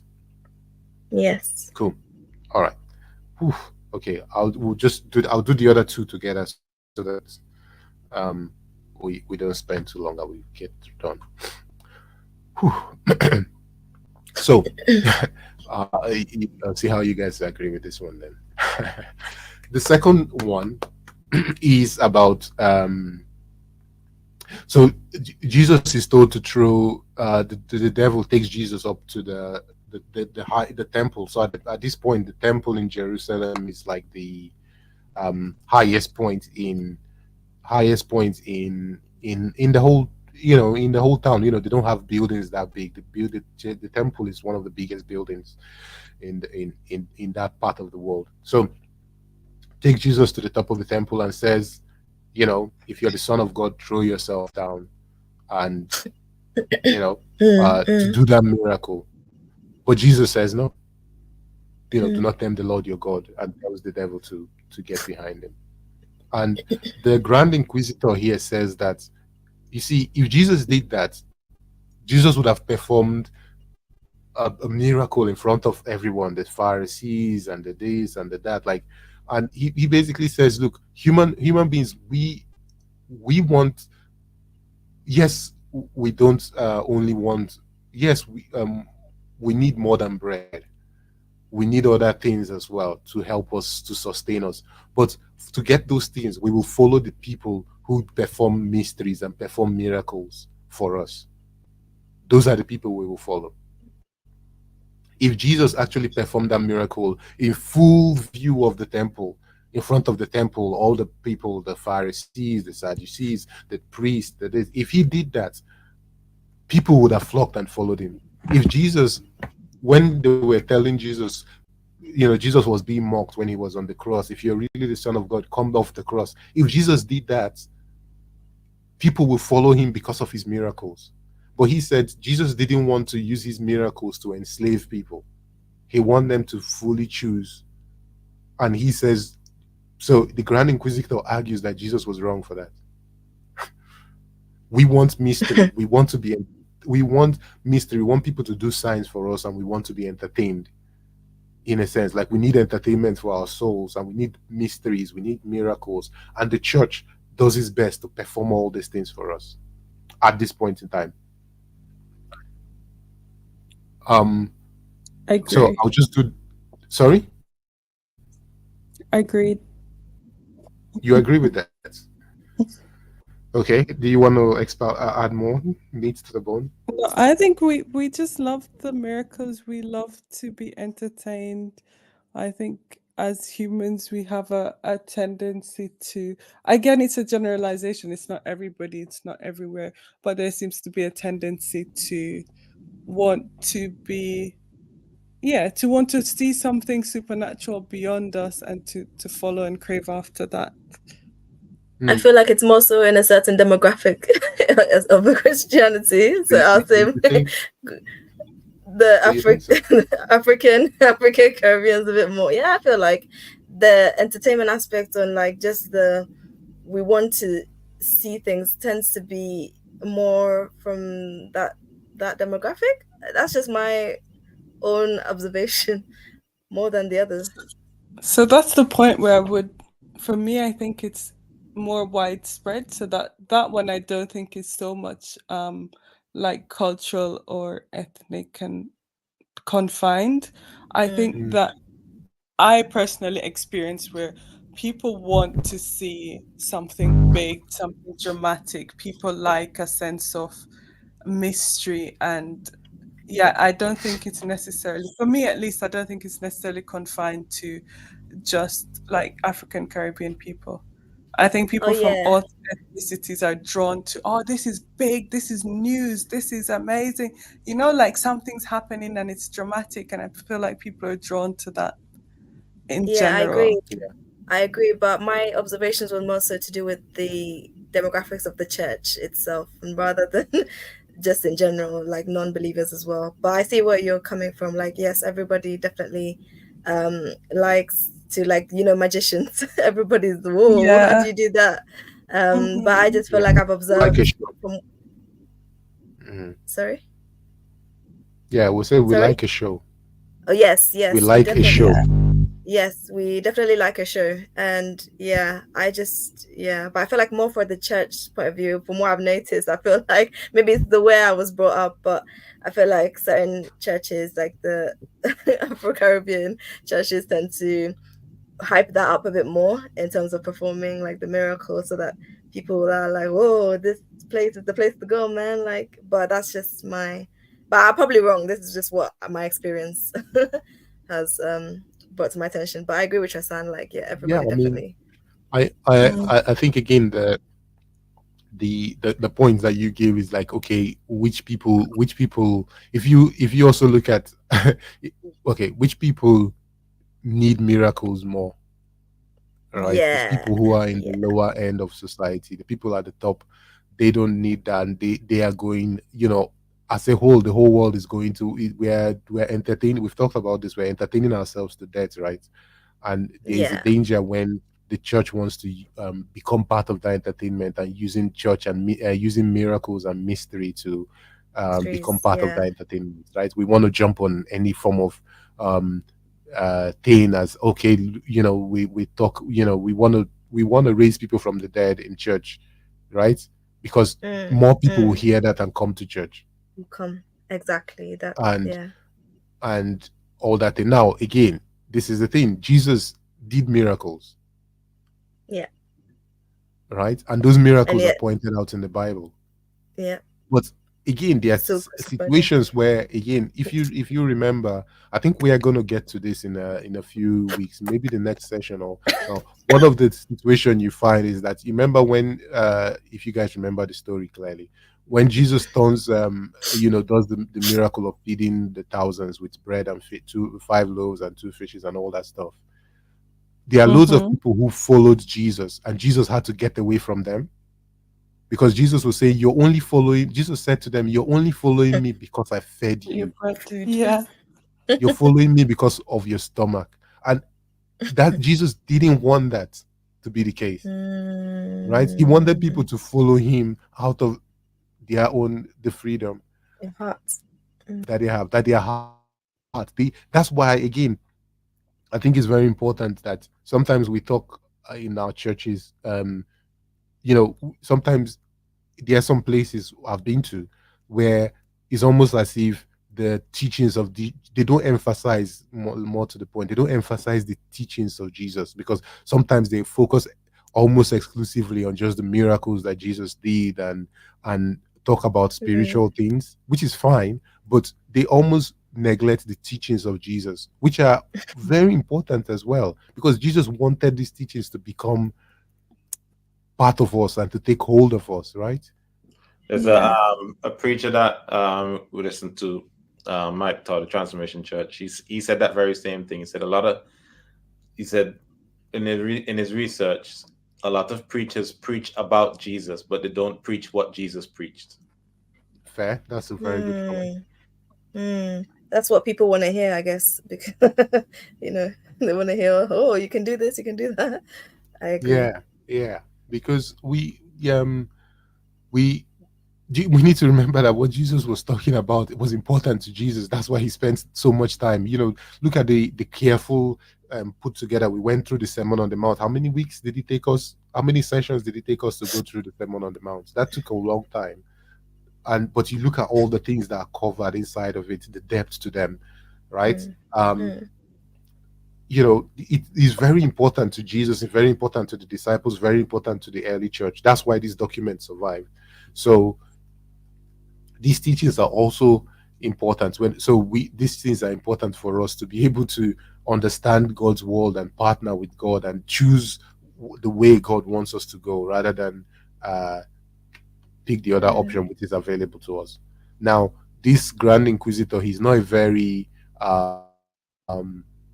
he doesn't believe in humanity, right? So his belief is that when human beings are given freedom, they will always choose the desires of their hearts more than anything else, and the desires of their heart invariably will lead to evil. Interesting. That's his belief. And then Can I? so I'm sorry. go on. Sorry, really quickly, I just want to add to this something that just came to my head. I really like that, the Bible, the scriptures, how it's been collected, in the sense of like God doesn't have to prove himself to us, but the collection and of all the stories that we read about in the Bible doesn't just show us the wonders of God, but it shows us the character of God, what it is. And I feel like that is in relation to what we're talking about, like how the churches are trying to use or the miracles that Jesus can do, because that's what people are fascinated about. Oh, this. But God has strategically, inspired these authors to write so that we're not just seeing like God performing miracles 24/7, but we're seeing something greater in showing his character and his love. And I feel like that can pull us humans more towards God, rather than just depending on him just based on what he can do, kind of vibe. This is just something I'm just thinking Yeah, about whilst we're talking. I get that. I agree with that. I agree with that. I think, yeah, your point is right. I mean, when we look at, God brings the people out of slavery in Egypt, and the first thing that happens is they are brought to the campsite at the foot of that Mount Sinai, and they are given instructions. The Torah. They're given instructions on how to live, right? And the first instruction is love the Lord your God with all your God. heart and with all your Yeah. mind, right? Yeah. And Yeah. don't have any other gods before me. That's Jealous God. Jesus says those, so all they start giving teachings and instructions, and they go on 300 and how many instructions that are there. So yeah. So while certain miracles were or things were performed to get them out of a sticky situation because of Pharaoh and who he was, the first thing that God does with these people is teach them. Teach them. Yes. Yes. Yes. And all throughout the Hebrew Bible, we're seeing Israelite prophets and coming with different instructions to help them in when they're in exile. There's teachings for them in exile, right? Jeremiah 29, for I know the plans I have for you, and all those things. Those are part of a teaching of how they should live when they are in exile, right? Yes. So the teachings are also quite important and useful for us. Not just the miracles. Yeah. Yes. And we have to see all these miracles in the context of how they are given to us, right? Yes. So again, what we've read in Matthew, and I think this is important as well, what we've read in Matthew, all the miracles are used to tell a particular story. So the book is arranged in a certain way. Again, we've talked about this. We get the introduction, we get the sermon on the you get the initial narrative of Jesus getting baptized and all that, the temptation, Jesus starts his ministry, then we get the sermon on the mount, and after that we get narratives, and in these narratives we see description of miracles. But this description of miracles, like there are 10 different miracles performed, and this description of miracles are all pointed towards seeing how people received Jesus, right? We could see, again, we talked about this, we could see the people who, and this is very important, despite them seeing something that is done that had never been done before, they still couldn't see Jesus as anything other than someone who was doing it with the power of the devil, right? That's the way they saw it, because of their eyes were blind towards Jesus no matter what. We saw those people who were just stood there and they were in wonder, like, oh, and where the other people were like, oh, this is the Son of God. So we see this dynamic play out, and it's interesting to see who falls into these categories, right? We see people who are people who are the, let's say, the forgotten, the marginalized, the kicked out people in society, right? We see remember we saw lepers, Yeah. who have been pushed to the side of this society, unclean. We saw the Yeah. lady with the issue of blood, unclean. We see people who have been pushed to the margins and neglected in society Left. and told to go out, the people who are not welcome. Those are the people that are quickly able to recognize Jesus. While the religious leaders, the people who, who should know better, they can't see it because they've used certain things to blind themselves over time. We also Yeah. see the disciples, people who are closest to Jesus, stand there and in wonder, wondering, who is this guy? So again, we see that dynamic play out. Yeah. Good Okay. point. Okay. And just to finish up with the last one is, I think I've done them in the wrong order, but it's fine. Okay. The very last one, obviously, we know this. Jesus is taken to the top of a mountain, shown all the kingdoms of the world, and Jesus is told to bow down to the devil, and the devil will give Jesus all the kingdoms of the world. Now, this is the most controversial one, but the Grand Inquisitor in this says to Jesus that, well, you didn't bow down. But here's the thing. We as the church, we've gone and corrected your mistakes. We have bowed down. We have bowed down to the sword of Caesar. We have bowed down to the sword of whatever leader you want, and we have bowed down to them and made partnership with them. And that has made life for humanity better than you left it, Jesus. So I'll just add some meat to the bones. Now, let us look at where we are even today. The head of the church in the UK is the king, or previously the queen, now the king. Just think about the history of how this has come about, where think about Henry VIII. We know him famous for his assassination of his wives. He was the head of the church while he was doing all of that stuff. Think about all the brutal history of the monarchy across Europe, Mm. all the Yeah. things these people have done. Nations. Yeah. Think about the alignment that uncomfortable alignment Christianity has with terrible leaders, politicians. Again, that Christian country with the big megaphone, they are their own breed, right? They do it the most. We see this. Those of us who have connection with African countries, we see our leaders there going to churches to kneel and ask for prayers when uh, aligning themselves with the church because they know it will get them votes. Um, we've seen this all across the world, and again in Europe, this was prevalent in Europe before, obviously, people left the church to be controlled by something else. So, again, I guess, what do you guys think? Hadisa, what do we think after you just gave us examples of it happening today? Yeah, no, but I mean, you might not agree. You might not agree. I'm just laying out the points. You might not agree.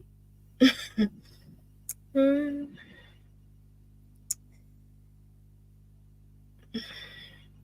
Okay. Right. Okay. Cool. Yeah. I mean, that's Let me chime in. So it's interesting that the Grand Inquisitor used, that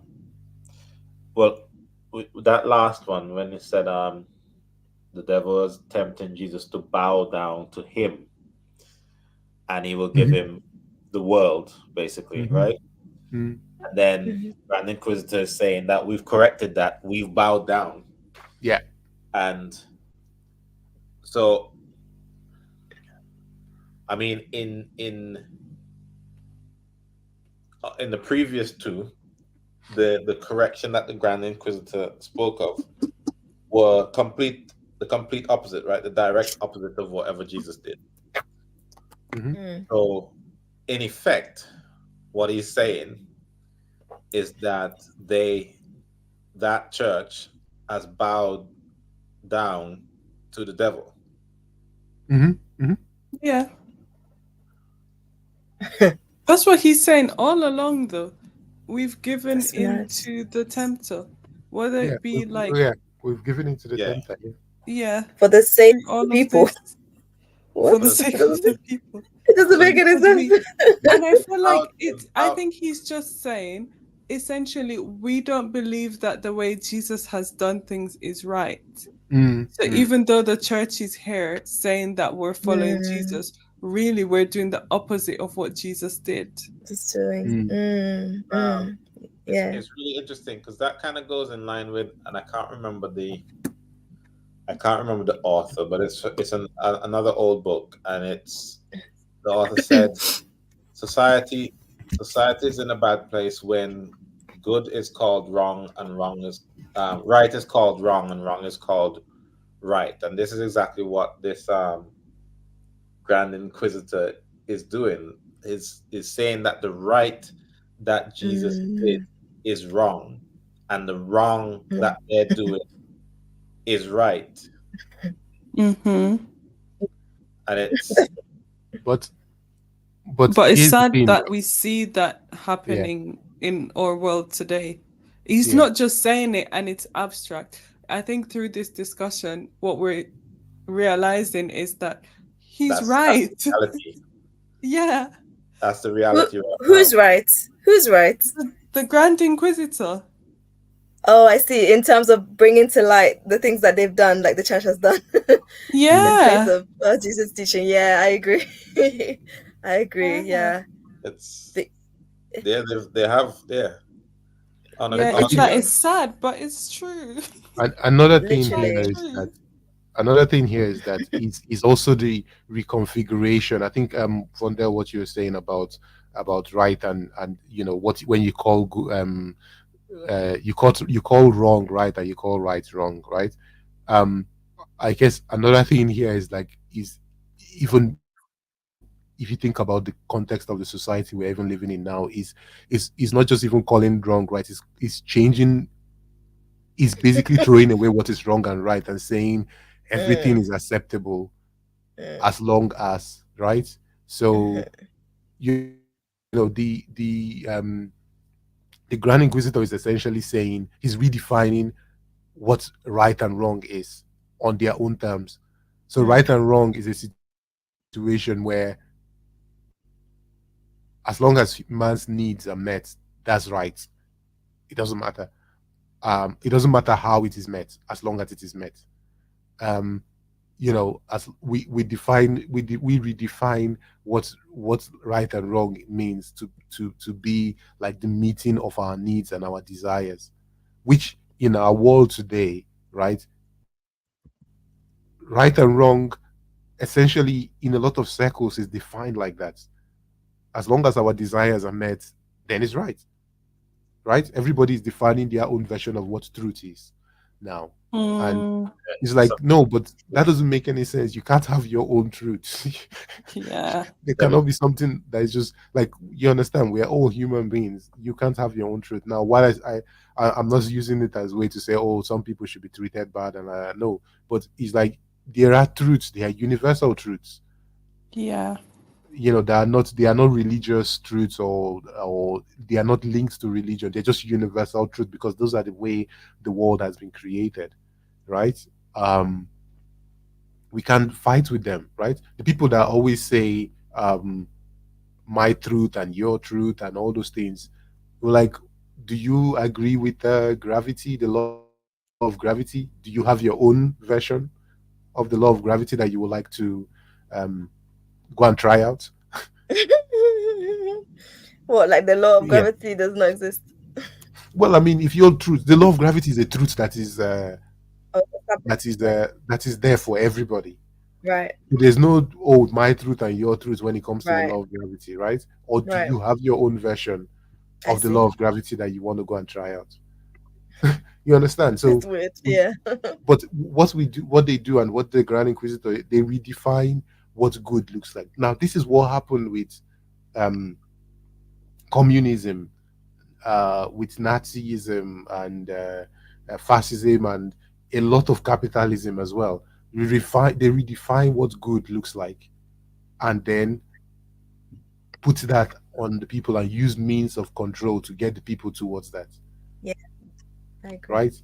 So one of the biggest atrocities that we, look, if you ever get the opportunity, I always encourage people to read uh, the uh, Communist Manifesto by Karl Marx. It's very hard to disagree with a lot of the points he makes in there. But one of the things is that everywhere we've seen communism established, it has always gone wrong. And it's always like, wait, but the people who support communism will say, but eh, they've never implemented it correctly. But the question is, how do you implement a system that removes God and replaces God with government, right? The aim of communism essentially, and the solutions to the problem in communism essentially treats human beings as um as their desires. Their human beings are just there for their desires and their material needs to be met. And when you try to when you base your whole life on setting that up for man, it causes a lot of troubles. And we've seen the same thing happen in capitalist situations, right? People then use that opportunity to exploit and kill each other and do all that. And it's interesting, Jesus didn't come to set up any form of capitalism or communism. He came to address what is the actual issue with man, right? That's what we are seeing and what we are reading in Matthew. He came to address the actual issue with man, that It's deep. if we follow a set of teachings and a set of ways of looking about at life, Mm. life will be life the material and non-material needs of man Yeah, will be met, yeah, yeah. and we will see a Amen. flourishing of people and God's kingdom on this earth. But if we Amen. put our desires ahead of everything else, then Mm. those desires will cause us to bow to the kingdoms of this world, right? Um, Mm. and yeah, again, I think what the Grand Inquisitor references in here when he says that we've bowed to, he says we've bowed to Caesar and to all the others. And what the Grand Inquisitor is referring to there as well is people like, obviously we've talked about Henry VIII. I've talked about uh, the fact till today the king of the country. The ridiculousness of it is not lost on me, because it's like Mm. the king of the country who believes that he and his family have a divine right to rule over the people is the Mm. head of the church Of that the Jesus church. established, where he decided not to put any hierarchy. But okay, fair enough. Let's just go with that for a Yeah. minute. You know, Mm. yeah. So Yeah, uh, it's just interesting how the church has progressed from Jesus to the disciples to the early church all the way Yeah. to now. Yeah. It's like we've gone completely off track. sometimes, yeah. Yeah. But I mean, I Yeah. think Yeah. we Yeah. can. But I think I suppose this is not. I guess this session is not just to bash. It's not Yeah. just to Yeah. bash the church. It's to understand where we are Highlights. and who we are as Yeah. human beings, and understand why it is Yeah. important as well for what we are reading. Why it is important, Yeah. Mm, to understand these gospels, like the amount of people who have never sat to think deeply about the things Jesus taught Discuss. us, and not Mm. even know the teachings of Jesus, but claim Christianity. Then they leave Christianity, right, In their own way. in their own way yeah. and in their own time, spouting some of the same arguments that are in this. So here, the thing is that if you didn't know any better, you think, I mean, you might think that the author here is atheist, but he makes a very good claim or good argument for people to walk away from the church. Well, Mm. I So found Absolutely. it, that wasn't my mhm, conclusion reading it. go on, go on. I Go on. thought he made Oh. Was it not? No, I didn't think so, which is why I said this is a very strange book, because when I got to the end of the chapter, I was like, I see your point, but I think you're missing the real point of Christianity. I think, and so for me, it's like he's just highlighting the fact that this can't be the Christianity that the God of the universe and Jesus would actually want. I think he's highlighting, for me, it was that this is not what we're doing right now, and what I'm showing you cannot be what God wants. There must be another way. I think it's because you've got you Shasan, your eyes have also been open, and you understand that this is definitely not the way. So you've taken away, as in like you've taken away your takeaway is coming from a enlightened point of view. I personally feel like, but I don't know if that's the intention of the author. I know Pastor Eric? I see what Tristan is saying. I think one of the things there's a Reddit thread on this actual chapter and the book, and on there you see people who say they read this chapter and it turned them towards Christianity. And there's some Yeah. people who say they read this chapter and it made them question their faith. So it is that it has that mixed bag of, it allows people to think deeply, and some people think about it and go, you know what, the way established by Jesus is the best way. And they think, okay, how can I find a church community that would teach me and get me towards that? Why some people see this and go, you know what, I've been involved in a lot of nonsense in church, I'm just going to walk away. So there is that tendency there. And I think Can I say go on. just one more thing as well, because I think, like, we've gone through the main points, but we haven't read it. I think when you're reading it, he uses a lot of different Bible verses. Yes, he does. In between, and the way he uses it and twists it, it makes you uncomfortable. I don't know, I'm trying to think of an example irritated now. Irritated, but also a part of me is like, a Pentecostal preacher could easily do this and does this. It's like he's just made it, and the sheep are scattered, or he talks about the revelations and the thousands that will turn. He talks about, right. like, I can't think of loads, but he does loads of Bible verses that the revelation points. That was a good twist, and actually, I'm happy you picked up on that.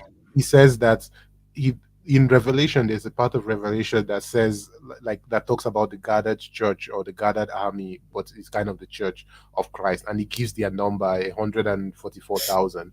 And the Grand Inquisitor says to Jesus, well, I mean, you only managed to get 144,000 out of the millions of people in church. That means your right way is too difficult for everybody to follow.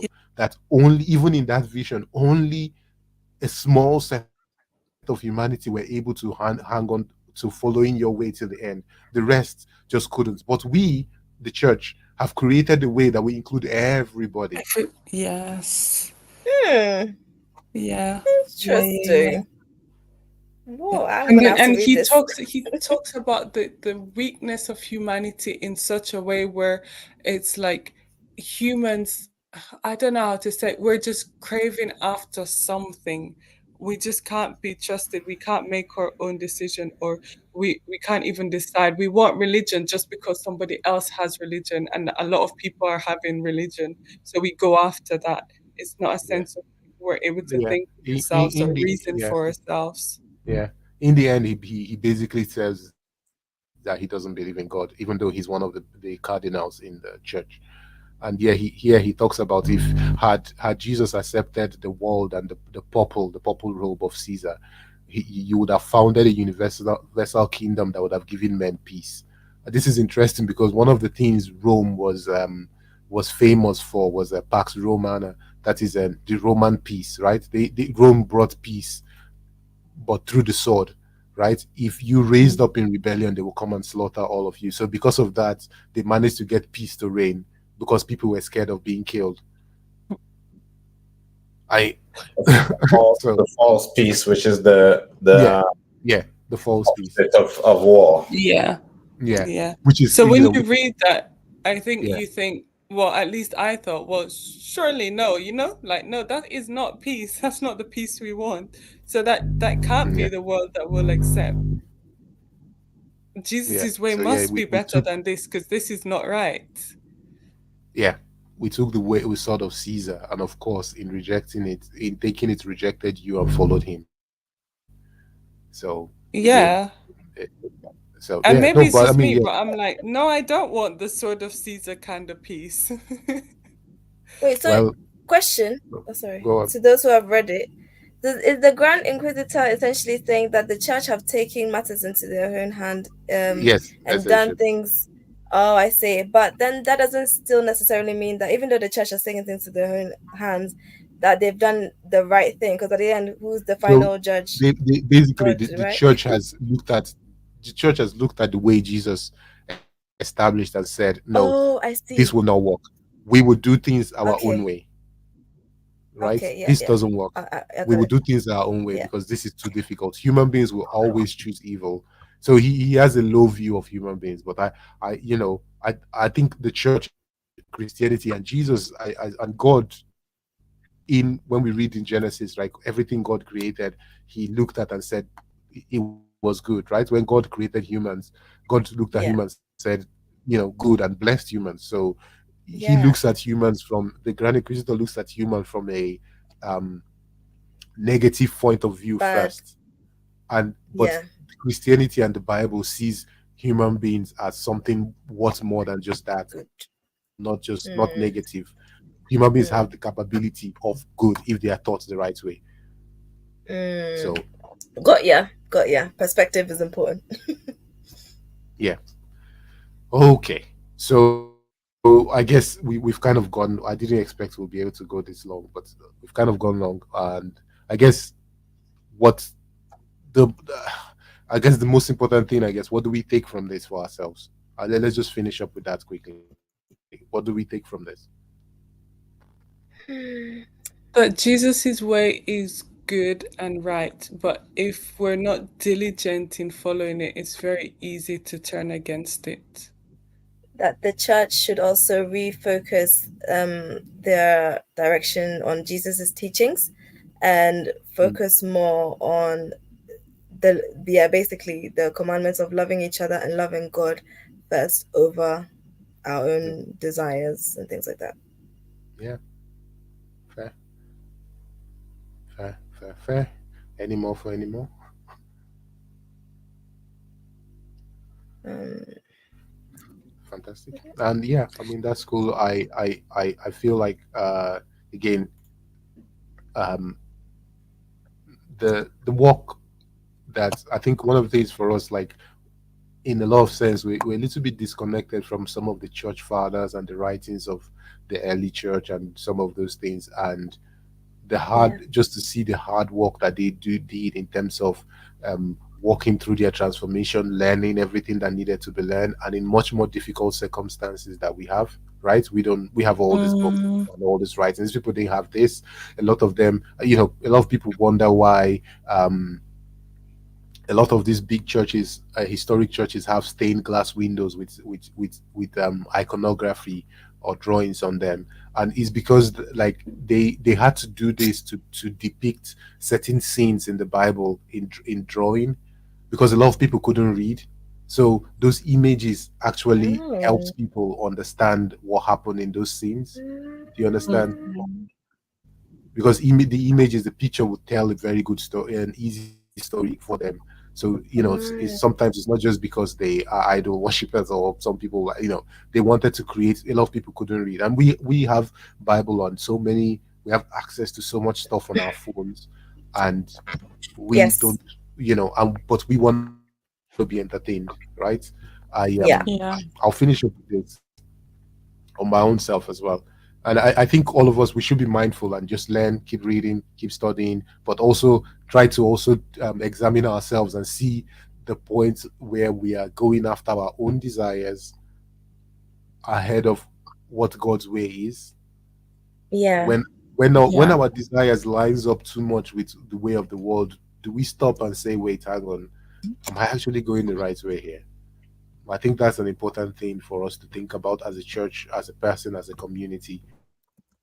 Mm. And in terms of mystery and entertainment and all these things, one of the biggest things is that the church sometimes has almost become an entertainment center in a lot of situations, because we're trying to compete with the world and we want to be entertained. We go to church to be entertained. We've talked about this before. I and there's this video. I'm sure some of you, obviously, I shared it, so I'm using myself as terrible example here. But there's this video of this guy in this particular church where he's playing this he's playing these songs, "Walk It Out" and uh, what's the other one? Swerve, I swerve and a stuff or whatever. And these are worldly, crazy rap songs, and the whole church is out there doing their dance and everything. And obviously that whole thing went viral. People, people all over the place, like, oh my god, look at these crazy people in church, look at what they're doing. And obviously those people, they want to get entertained in church, so the church has created an entertainment for them, and that's cool. That's what they're doing. But the thing is, like, someone like me and other Christians as well, that church and that pastor and those people, I've never heard of them before, ever in my life. They've never crossed my path.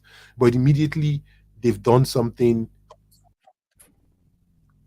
terrible that can entertain me in a certain way. I watched the video, I shared the video, I had discussions with friends about the video. So I'm also feeding the entertainment that I want from this thing. So we all have this need to be entertained, and we're always like looking for it, looking to feel it, and we're always running towards those places that would entertain us. Now, this church, maybe this was just one misguided day for them. Maybe they do that all the time, but is the way Christian communities, is the videos that were put out there were geared towards Christians, right? The way Christian people just like consumed it, and like, oh, they're commenting, look at how awful you guys are, blah blah blah, and all that drove conversation on social media and private circles, because all of us, just like them, we love to be entertained. And sometimes there's a danger where with our Christianity turns into, we run towards those who like to give us mystery and entertainment, and we forget what Jesus is teaching. Fantastic. Okay, cool. That's it. I think we've overstayed today. Sorry for that. Next time we'll continue. We'll continue reading, and I think I'll send out where we are and where we're going to start from. And as we go off stream, I just want to talk about one or two, something new that we want to do. All right, so just hang around for a minute. All right, I'm just going to close in prayer. Lord, thank you for today. Thank you for your mercy. Thank you for your grace. Thank you for this opportunity that we're able to study and learn your word. Thank you for giving us the opportunity to use all these things to inform us. Help us to be people that don't go back to try to correct or change what you've done, or redefine what is good and what is evil in our world, but we stick to the definitions that you've set. We pray that the temptations of Jesus, that we're able to repel the evil and the negative voices and the devil the same way Jesus did in the wilderness. We thank you. We pray that we shall not bow to the kingdoms of this world. And we pray, and every day as we pray and we walk and we fast and we read and we study, we want to live by your word, not just by our desires. Help us to be able to have control and dominance over our desires rather than our desires having control over us. We thank you, we bless you, we give you all the glory. In Jesus' name. Amen. Amen. Amen.